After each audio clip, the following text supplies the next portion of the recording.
Bashkia e Selenicës do të ketë shumë shpejt një godinë me standarde sa i përket infrastrukturës, por edhe shërbimit që do të ofrojnë për qytetarët.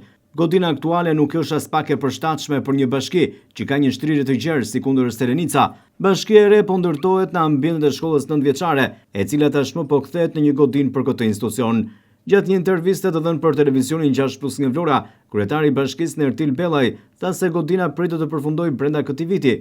Sipas Bellajt, ndërtesa e re do të ketë zyra për administratën, pritjen e qytetarëve dhe një sallë që do të shërbejë për mbledhjet e Këshillit Bashkiak. Është drejt përfundimit godina e bashkisë së re, një godinë që është e përshtatshme për stafin, është e përshtatshme edhe për njerëzit, sepse aktualisht ku ne sot funksionojmë si bashki, nuk ka as ambientet fizike për të përballuar të gjithë stafin, e jo më të flasim për kushte që duhet të ketë një zyrtar shtetëror.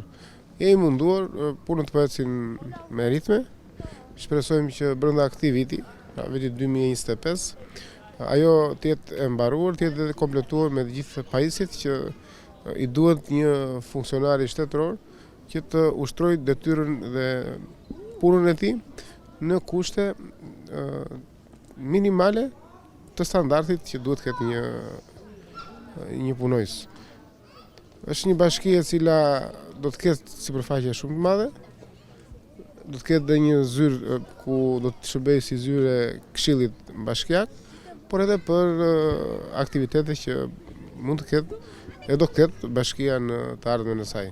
Kryebashkiaku Bellaj theksoi se nuk ishte as pak e vështirë për shtatja e shkollës në një godinë për Bashkinë e Selenicës, megjithatë ai tha se investimi do të jetë një nga më modernët. Ishte shkolla 9-vjeçare, por ne këtu jemi te shkolla, e cila është një shkollë me 3 kate, ku 2 katet e para është shkolla 9-vjeçare dhe kati i tretë është shkolla e mesme.